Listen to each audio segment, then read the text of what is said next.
All right, so thank you very much. At 3:30 this very afternoon, your Michigan State Spartans will in fact take care of business against the Nittany Lions of Penn State, much like the basketball Spartans took care of business last night at the Breslin Center, taking care of the Toledo Rockets as the Legends Classic gets underway. Happy to have with us, as always, the fine head coach himself, Mr. Tom Izzo, and very special guest with us as well, Kalin.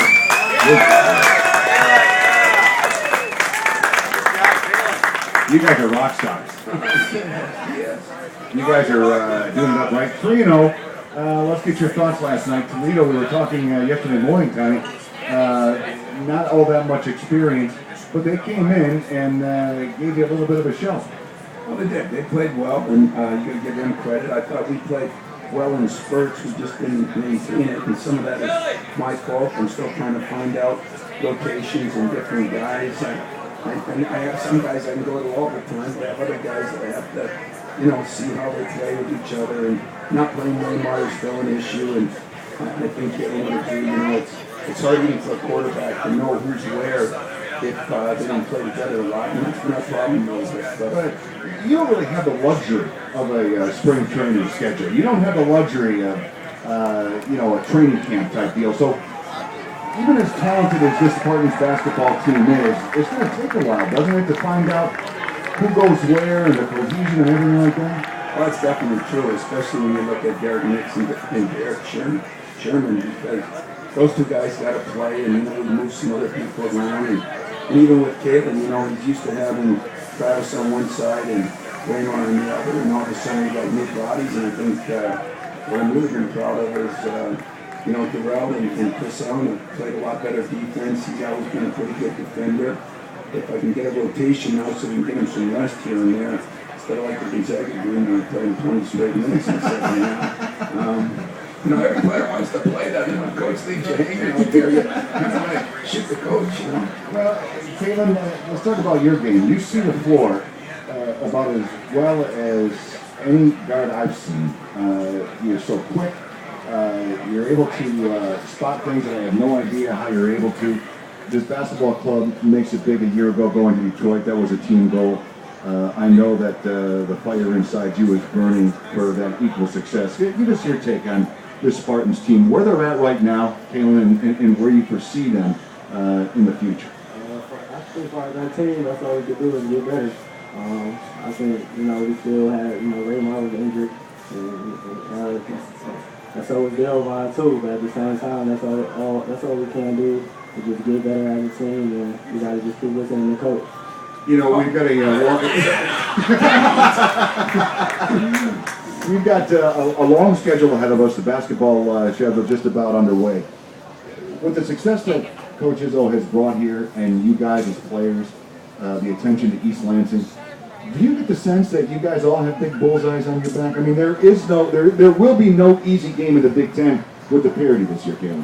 No, it's not. You know what? It's not, because we are the number 2 team in the country, so we already know teams gonna come at us, and they is gonna bring their A game, and they do play it.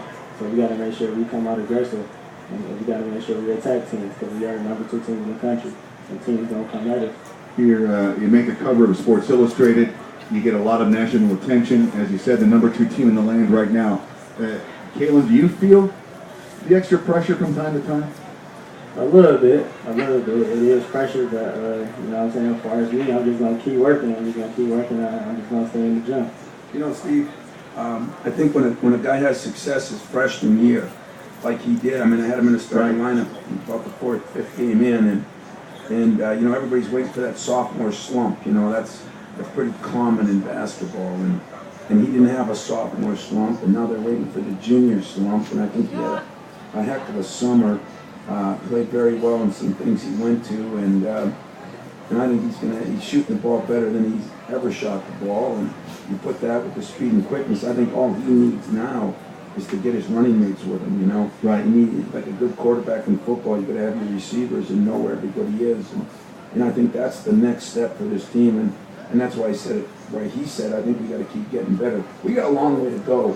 I'm not sure we're the number 2 ranked team in the country in reality, but then again, I've seen a lot of other teams that have struggled, some, and the game against Gonzaga was a big game, but they were a very good team, and we get all our bodies back. We got a chance to really get a lot better. Well, you guys are playing a lot of basketball, though. I don't know if in the recent past, if you had games coming at you quite at the rate they're coming now, because you guys are back on the floor tomorrow.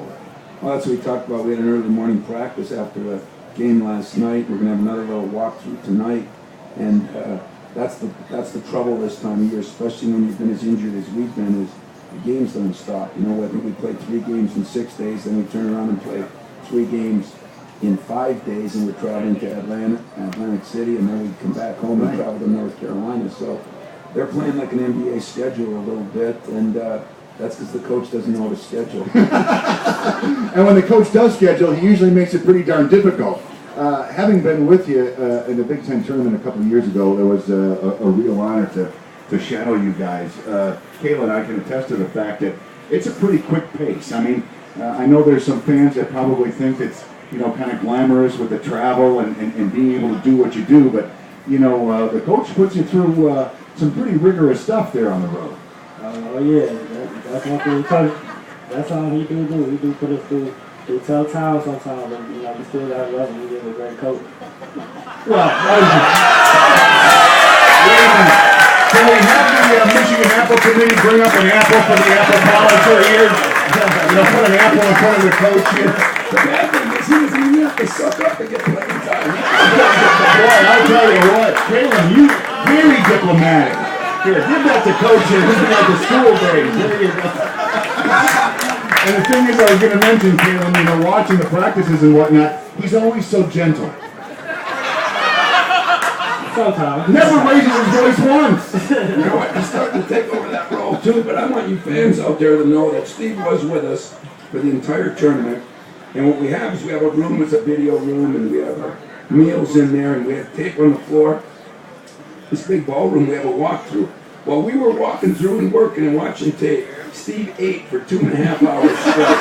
So I just want you guys to know what the reality of this guy is. Well, a couple of times, as I had that ice cream in front of me, I would say, don't make me come out there and post up. You don't want to see that. Because I'll be out there. I still got 4 years of eligibility left, and I keep telling Tom that.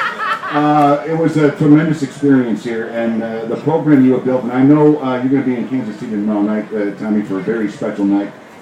Coach Judd Heathcote as well as Magic Johnson going in the Collegiate Basketball Hall of Fame. I know that means a lot to you with your relationship with that. It really does. That's what you can really do in that room, and then I'm flying right out to Kansas City to spend the night with Urban and Judd, and I know they're both really excited about it. It's a great honor. Larry Bird's going in. It's going to be an incredible evening. I hope it's a joyous one for me because it all kind of hinges on how we play in the morning. But, you know, in all honesty, Steve, we got a good basketball team, and it could be a great one. And Kalin and Raymond are starting to take more leadership. And we've got, I think, a lot of talent on this team. And when they start meshing, which they're beginning to, should be a fun year for all you fans. The problem's going to be the Big Ten is about as good as it's been since '99, and the rest of our schedule, you know, after tomorrow we got Florida coming up, we still got Carolina, we still got Texas. Those are all top 5 teams, so we got our work cut out. But I think that's why he came. He's a competitor, you know, like the Cleves. I mean, he gets better with big games, and that's kind of guys you like to coach. Well, and Kalin, it just seems to your personality a very soothing influence on maybe the younger guys on this basketball club, because you know it does get a little bit hectic here and there with the pace of the games, the importance of the games, and that's where your veteran leadership comes in. Yeah, it does, because you know when I was a freshman, we had guys like Travis and Sutan and stuff like that who looked after us. So you know we're trying to do the same thing, you know, with Nix and Sherman. All right, well, as we've been mentioning, tomorrow we've got Valparaiso right here in East Lansing, and what I have is is that a parking pass too? Holy mackerel, who dug deep? WJR. Oh, Jeff Marshall here. He's in sales. He has all the dough. So to give these away, Tom, why don't you pick somebody out and throw them a pass? If they catch it, they get the whole kit and caboodle. Whoever, oh, there you go. And there was no blood either. All the best, Coach. Yeah, let's hope today that.